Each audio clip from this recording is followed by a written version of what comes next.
وہ میرا ہے از نیمرا احمد۔ دونوں ہاتھ ریلنگ پہ جمائے وہ جھک کر ٹیرس سے نیچے دیکھ رہی تھی۔ دور دور تک کالونی میں خاموشی اور اداسی کا راج تھا۔ شام کی نیلاہٹ ہر سو اترنے لگی تھی۔ پرندے اپنے گھروں کو لوٹ رہے تھے۔ اونچے خوبصورت بنگلے قطار میں خاموشی سے کھڑے تھے۔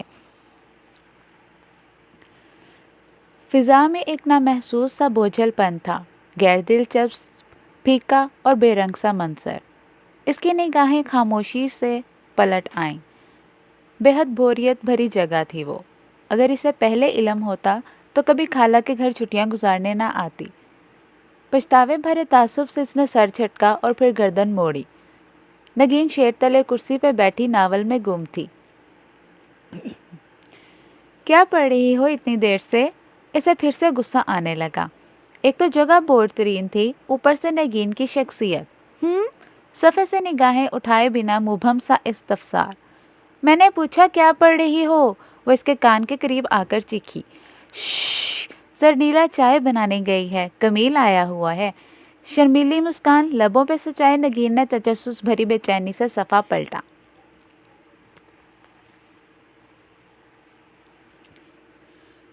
وہ کلس کر رہ گئی۔ اماں نے کہا تھا چھٹیاں اچھی گزریں گی، خالہ کے پاس رمضان میں اسلام آباد چلے جاؤ، اور اس نے فوراً خوشی خوشی حامی بھر لی۔ خالہ لوگوں سے ملے بھی تو 5-6 برس ہو چکے تھے۔ وہ لوگ کراچی شفٹ ہوئے تو آنا جانا ہی ختم ہو گیا تھا۔ اب اسی سال اسلام آباد واپس آئے تھے۔ وہ ان کے آنے پہ بے حد خوش تھی۔ فون کا ہی صحیح مگر رابطہ تو تھا نا۔ اور یوں ہی باتوں باتوں میں اس نے نگین کو کہہ ڈالا کہ میرا گمان ہے تم آج بھی 6 سال پہلے والی نگین ہوگی، اینک والی، تیل لگائے، ٹی وی اخباری کتاب میں گھسی ہوئی۔ تمہارا گمان غلط بھی تو ہو سکتا ہے ہانی، میں بہت بدل گئی ہوں۔ نگین نے اپنے ازلی سادہ انداز میں اسے یقین دلایا تھا، مگر جب ہانی نے یہاں آ کر اسے دیکھا تو اسے یقین ہو گیا کہ اس کے گمان واقعی سچی نکلتے ہیں۔ 6 سال بعد بھی نگین ویسی ہی تھی۔ آنکھوں پہ موٹے عدسے والا بڑا چشمہ، تیل میں گندھی چوٹی اور چہرے پہ چھایا ہونک پن۔ وہ ایک ٹائم ٹیبل کے تحت چلتی تھی، اپنا نہیں، ٹی وی چینل کا ٹائم ٹیبل۔ مارننگ شو شروع ہونے سے 1 منٹ قبل وہ جاگتی، پھر چشمہ اٹھایا اور بھاگ کر ٹی وی چلایا۔ پھر پہلا وقفہ آنے تک وہ بنا پلک جھپکائے اسکرین پہ نگاہیں گاڑے بیٹھی رہتی۔ وقفے میں منہ دھونے اٹھتی، ٹی وی کی دلدادہ ڈراموں کے نشر مقرر بھی دیکھا کرتی تھی۔ جو وقت ڈراموں سے بچتا ان میں ناولز لے کر بیٹھ جاتی، کرسی پہ ٹانگیں چڑھائے، تیل میں گندھی چوٹی کندھے پہ ڈالے، وہی تاریخی چشمہ پہنے، کتاب میں گھس کر پڑھتی نگینے سے بہت بور کر رہی تھی۔ کیا یہ ہنک لڑکی اور کہاں وہ لاہور کی پرنسس، خوبصورت، پر اعتماد اور پرجوش، ٹپ ٹاپ سی رہنے والی، جس کے سلکی لمبے بال شانوں پہ لہرا رہے تھے، فیشن اور اسٹائل جس پہ ختم تھے، جو ہر دم ہر چیز میں شگل تلاشتی تھی، اور جو اب ادھر ادھر بیزار اور بور قسم کے اسلام آبادیوں میں پھنسی بیٹھی تھی۔ اس سے تو بہتر تھا کہ لاہور میں ہی رہتی، جہاں ہر دم رونق اور شگل ہوتا تھا۔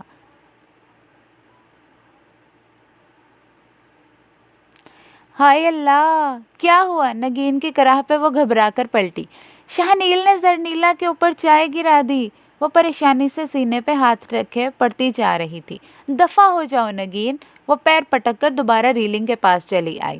کالونی ویسی ہی ویران پڑی تھی۔ اس کی بوریت انتہا کو پہنچ چکی تھی اور قریب تھا کہ وہ واپس جانے کا فیصلہ کر لیتی، جب اس نے سامنے والوں کے گیٹ میں زن سے داخل ہوتی گاڑی دیکھی۔